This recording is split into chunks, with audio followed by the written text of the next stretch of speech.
Hey guys, ಎಲ್ಲರೂ ಹೇಗಿದ್ದೀರಾ? ನಾನು ಸೂಪರ್, ನೀವೆಲ್ಲ ಸೂಪರ್ ಅಂದ್ಕೊಂಡಿದ್ದೀನಿ. ಹ್ಯಾಪಿ ವರಮಹಾಲಕ್ಷ್ಮಿ ಎಲ್ರಿಗೂ. ಹಬ್ಬದ ಪ್ರಿಪರೇಷನ್ 3 ದಿನದಿಂದ ಶುರುವಾಗಿದೆ. ಇವತ್ತು 4 ಗಂಟೆಗೆದ್ದು ಹಬ್ಬದ ದಿನ ಕೆಲಸ ಶುರು ಮಾಡಿದ್ದೀವಿ.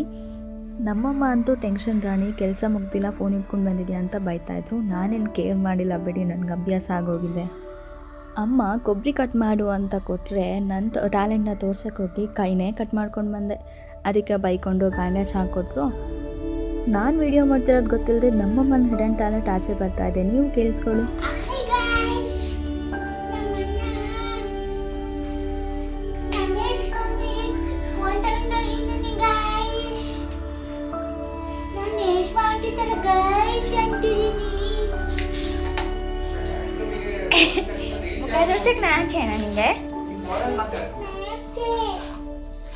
ನನ್ನ ತಮ್ಮಂಗೆ ವಿಡಿಯೋ ಮಾಡೋ ವಿಷಯ ಗೊತ್ತಿರಲಿಲ್ಲ. ಗೊತ್ತಾದ ತಕ್ಷಣ ಹೇಗೆ ಬೈತಿದ್ದಾನೆ ನೋಡಿ. ಅಮ್ಮ ಮಗನ ನಾಟಕ ಯಾವಾಗಲೂ ಹೀಗೆ. ಅವರಿಬ್ಬರು ಯಾವಾಗಲೂ ಈ ಥರನೇ ಕೋಳಿ ಜಗಳ ಆಡಿಕೊಂಡು ಮುದ್ದು ಮಾಡಿಕೊಂಡೇ ಇರೋದು. ನೀವೇ ನೋಡ್ತಿದ್ದೀರಿಲ್ಲ ಹೇಗೆ ಆಡ್ತಿದ್ದಾರೆ ಅಂತ. ಹಿಂಗೆ ಕಿತ್ತಾಡ್ಕೊಂಡೇ ಇರ್ತಾರೆ ಅವರಿಬ್ಬರು.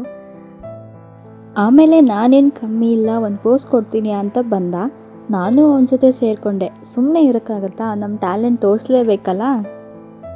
ಆಮೇಲೆ ನಮ್ಮಮ್ಮನ ಕ್ಲೀನಿಂಗ್ ಪ್ರೊಸೆಸ್ ಶುರು ಆಯಿತು. ಅವರು ಮನೆಯೆಲ್ಲ ಕ್ಲೀನ್ ಮಾಡೋಕ್ಕೆ ಅಂತ ಶುರು ಮಾಡಿಕೊಂಡ್ರು. ನಮ್ಮದೇನು ಆಟನೇ ಮುಗ್ದಿರಲಿಲ್ಲ. ನಮ್ಮನ್ನೇ ಬೇಕು ತುಂಬ ಲಕ್ಕಿ. ನಮ್ಮನ್ನು ಪ್ರೀತಿ ಮಾಡ್ತಾರೋ ಇಲ್ವೋ, ನಮಗೆ ಕೊಡೋ ಪ್ರೀತಿನೂ ಸೇರಿಸಿ ಅವಳಿಗೆ ಕೊಟ್ಟು ಪ್ರೀತಿ ಮಾಡ್ತಾರೆ. ನೀವೇ ನೋಡಿ ಹೇಗೆ ಪ್ರೀತಿ ಮಾಡ್ತಿದ್ದಾರೆ ಅಂತ. ನಾವು ಮಲೆನಾಡೋರು ಹೀಗೆ, ಮನೆಯಲ್ಲಿದ್ದರೆ ಇಡೀ ದಿನ ಟವಲಲ್ಲೇ ಕಳೆದು ಹೋಗುತ್ತೆ. ಹಲ್ಲುಜ್ಜೋಕೆ ಜಾಗ ವಿಶಾಲವಾಗಿರಬೇಕು, ಏನಂತೀರಾ? ಇವರಿಬ್ರು ಡ್ರಾಮಾ ಯಾವಾಗಲೂ ಮುಗಿಯಲ್ಲ ಅಂತ ಇವ್ರನ್ನ ನೋಡಿಕೊಂಡು ಹೊರಗಡೆ ಹೋಗೋಣ ಅಂತ ಸ್ವಲ್ಪ ಆಚೆ ಬಂದೆ. ನೋಡಿದರೆ ನಮ್ಮ ಮಲೆನಾಡು ಅಂದ್ರೇ ಚಂದ ಅಲ್ವಾ? ಹೇಗಿದೆ ಒಂದ್ಸಲ ನೋಡಿ. ವಾವ್, ನಮ್ಮೂರ ವೆದರ್ ನೋಡಿ ಹೇಗಿದೆ. ನಿಮ್ಮೂರು ಹೇಗಿದೆ? ನಿಮ್ಮೂರಲ್ಲೂ ಹೀಗೆ ಇದೆಯಾ? ಇಲ್ಲಿ ಹುಟ್ಟೋದೇ ಒಂದು ಸೌಭಾಗ್ಯ.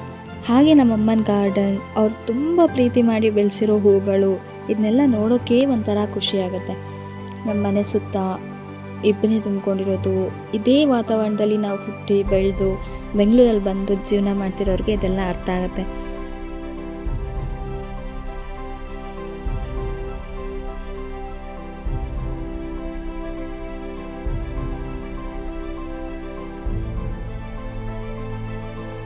ಆ ಗ್ಯಾಪಲ್ಲಿ ನಮ್ಮಮ್ಮ ಕನ್ನಡಿ ಮುಂದೆ ನಿಂತ್ಕೊಂಡು ಪೋಸ್ ಕೊಡ್ತಾಯಿದ್ರು. ನಾನೇನು ಕಮ್ಮಿನ ಅಂತ ನಮ್ಮಮ್ಮನ ಜೊತೆ ಹೋಗಿ ನಾನು 1-2 ಪೋಸ್ ಕೊಟ್ಬಿಟ್ಟು ಮತ್ತೆ ಕೆಲ್ಸಕ್ಕೆ ಹೋದ್ವಿ. ಆಮೇಲೆ ಬ್ಯಾಕ್ ಟು ಹಬ್ಬದ ಕೆಲಸ. ನಮ್ಮಮ್ಮ ಶಂಕರಪೋಳಿ ಮಾಡ್ತಾಯಿದ್ರು, ನಾನು ಬೇಯಿಸ್ಕೊಡ್ತಾ ಇದ್ದೆ. ನಮ್ಮನೆ ಪುಟ್ಟಕ್ಕ ಅಲ್ಲೇ ಆಟ ಆಡ್ತಾಯಿದ್ಲು. ಶಂಕರಪೋಳಿಗೆ ಸಕ್ಕರೆ ಪುಡಿ ಹಾಕಿ ಮುಗಿಸಿ ಸೈಡಲ್ಲಿಟ್ಟೆ. ಅಡುಗೆ ಕೆಲಸ ಎಲ್ಲ ಮುಗಿಸೋ ಅಷ್ಟರಲ್ಲಿ ಅಡುಗೆ ಮನೆ ಯಾವ ರಣರಂಗಕ್ಕೂ ಕಮ್ಮಿ ಇರಲಿಲ್ಲ. ಅದ್ರ ಜೊತೆ ನಾನು ಯುದ್ಧಕ್ಕೆ ಇಳಿದು ಗೆದ್ದು ಈ ಥರ ಇದ್ದಿದ್ದ ಅಡುಗೆ ಮನೆನ ಈ ಥರ ಮಾಡಿದೆ. ವರ್ಷಕ್ಕೆ ಒಂದೇ ಸಲ ಓಪನ್ ಮಾಡೋ ಲಕ್ಷ್ಮೀ ಪೆಟ್ಟಿಗೆನ ತೆಗೆದು ಪ್ರಿಪ್ರೇಷನ್ ಶುರು ಮಾಡಿದ್ವಿ.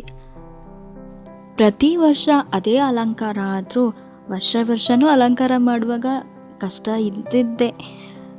ಅದು ಒಂಥರ ಸಾಧನೆನೇ ಬಿಡಿ. ಕಷ್ಟ ಎಲ್ಲ ಪಟ್ಕೊಂಡು ಹಿಂಗೋ ಒದ್ದಾಡಿಕೊಂಡು ಫೈನಲಿ ರೆಡಿ ಮಾಡಿದ್ವಿ. ಆಮೇಲೆ ಪೀಠ ಎಲ್ಲ ರೆಡಿ ಮಾಡಿಕೊಂಡು ಅಮ್ಮನ ಜೊತೆ ಸೇರಿಕೊಂಡು ಬ್ಯಾಕ್ ಡ್ರಾಪ್ ಕಡೆ ಹೋದ್ವಿ. ಲಕ್ಷ್ಮೀ ಪೀಠ, ಬ್ಯಾಕ್ ಡ್ರಾಪ್ ಎಲ್ಲ ರೆಡಿ ಮಾಡಿಕೊಂಡು ಮುಗಿಸಿದ್ವಿ.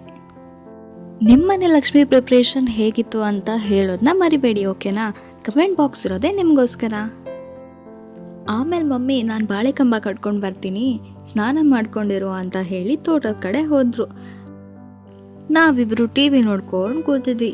ಆಮೇಲೆ ಯಾರು ಬಯಸ್ಕೊಳ್ಳೋದು ಅಂತ ಬೇಗ ಹೋಗಿ ಸ್ನಾನ ಮಾಡಿಕೊಂಡು ಫ್ರೆಶ್ ಅಪ್ ಆಗಿ ಬಂದೆ. ನಮ್ಮ ವರಮಹಾಲಕ್ಷ್ಮಿ ನೋಡಿ ನಮ್ಮೆಲ್ಲರಿಗಿಂತ ಮುಂಚೆ ರೆಡಿಯಾಗಿ ಕೂತ್ಕೊಂಡಿದ್ದಾಳೆ. ಆಮೇಲೆ ನನ್ನ ತಮ್ಮ ಎದ್ದು ಸ್ನಾನ ಮಾಡಿ ಮಡಿಯಾಗಿ ದೇವ್ರ ಫೋಟೋ ಎಲ್ಲ ಪೂಜೆ ಮಾಡ್ಕೊಂಡ. ನಮ್ಮನೇಲಿ ಎಲ್ಲ ಕೆಲಸ ಮುಗಿಸಿ ಅಜ್ಜಿ ಮನೇಲಿ ಹೆಲ್ಪ್ ಮಾಡೋಣ ಅಂತ ಹೋಗ್ತಾ ಇದ್ವಿ.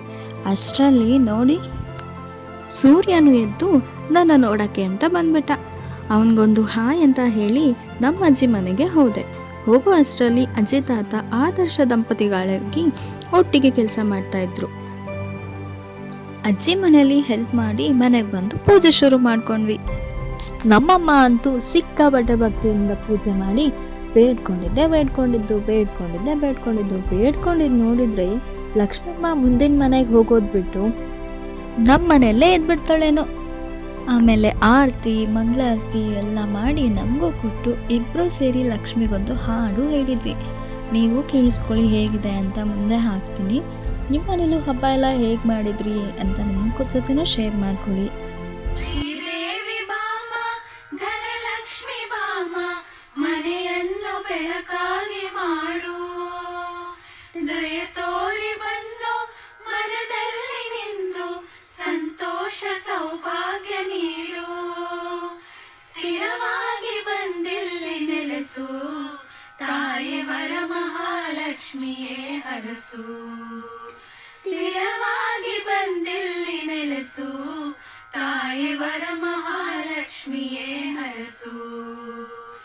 ಕರವನು ಮುಗಿಯುವೆ ಆರತಿ ಬೆಳಗುವೆ, ಕಮಲದ ಮೊಗದೋಳೆ ಕಮಲದ ಕಣ್ಣೋಳೆ ಕಮಲವ ಕೈಯಲ್ಲಿ ಹಿಡಿದೋಳೆ, ಕಮಲನಾಭನ ಹೃದಯ ಕಮಲದಲ್ಲಿ ನಿಂತೋಳೆ, ಕಮಲಿನಿ ಕರ ಮುಗಿವೆ ಬಾಮ, ಪೂಜೆಯ ಸ್ವೀಕರಿಸಿ ದಯ ಮಾಡಿಸಮ್ಮ, ಕಮಲದ ಮೊಗದೋಳೆ ಕಮಲದ ಕಣ್ಣೋಳೆ ಕಮಲವ ಕೈಯಲ್ಲಿ ಹಿಡಿದೋಳೆ, ಕಮಲವ ಕೈಯಲ್ಲಿ ಹಿಡಿದೋಳೆ. ಆಮೇಲೆ ನಾನು ಪೂಜೆ ಮಾಡಿದೆ. ಲಕ್ಷ್ಮಮ್ಮನ ಆಶೀರ್ವಾದದ ಜೊತೆ ನಮ್ಮಮ್ಮನ ಆಶೀರ್ವಾದನೂ ತಗೊಂಡೆ. ಅಮ್ಮ ಫೋನಲ್ಲೇ ಆಶೀರ್ವಾದ ಮಾಡಿಬಿಟ್ರು. ಆಮೇಲೆ ಲಕ್ಷ್ಮಿದು ಫೋಟೋ ಶೂಟ್ ವಿಡಿಯೋ ಶೂಟ್ ಎಲ್ಲ ಮಾಡ್ಕೊಂಡ್ವಿ. ನೋಡಿ ಹೇಗೆ ಕಾಣ್ತಿದ್ದಾಳೆ.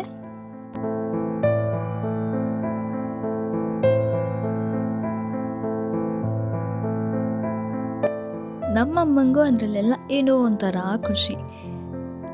ಅವ್ರಿಗೆ ಖುಷಿ, ಆದರೆ ಇನ್ನು 1 ತಿಂಗಳು ಪೂರ್ತಿ ಅದನ್ನೆಲ್ಲ ಸ್ಟೇಟಸ್ಗೆ ಹಾಕಿ ಎಲ್ಲರಿಗೂ ತೋರಿಸ್ಬಿಡ್ತಾರೆ. ಆಮೇಲೆ ನಾನು ಹೊಸ ಬಟ್ಟೆ ಹಾಕಿದ್ದೀನಲ್ಲ ಅಂತ ಕನ್ನಡಿ ಮುಂದೆ ನಿಂತ್ಕೊಂಡು ವೈಯಾರ ಮಾಡಿಕೊಂಡು ಸ್ವಲ್ಪ ಫೋಸ್ ಎಲ್ಲ ಕೊಟ್ಟು ವೀಡಿಯೋಸ್ ತಗೊಂಡೆ. ಬೈ ದ ವೇ ಈ ಡ್ರೆಸ್ ನಾನು ಮೀಶೋಯಿಂದ ತಗೊಂಡಿದ್ದು. Under 300 rupees per piece. ನಿಮಗೂ ಏನಾದರೂ ಬೇಕಿತ್ತು ಅಂದರೆ, ನಿಮ್ಗೆ ಇಷ್ಟ ಆಯಿತು ಅಂದರೆ ನಾನು ಡಿಸ್ಕ್ರಿಪ್ಷನಲ್ಲಿ ಲಿಂಕ್ ಹಾಕಿರ್ತೀನಿ, ಒಂದ್ಸಲ ಚೆಕ್ ಮಾಡಿ. ಆಮೇಲೆ ಅಜ್ಜಿ ಮನೆಗೆ ಹೋಗಿ ಅರ್ಶಿನ ಕುಂಕುಮ ಬಾಗ್ನ ತಗೊಂಡು ಅಜ್ಜಿ ತಾತ ಇಬ್ಬರು ಆಶೀರ್ವಾದ ತಗೊಂಡು ಬಂದ್ವಿ.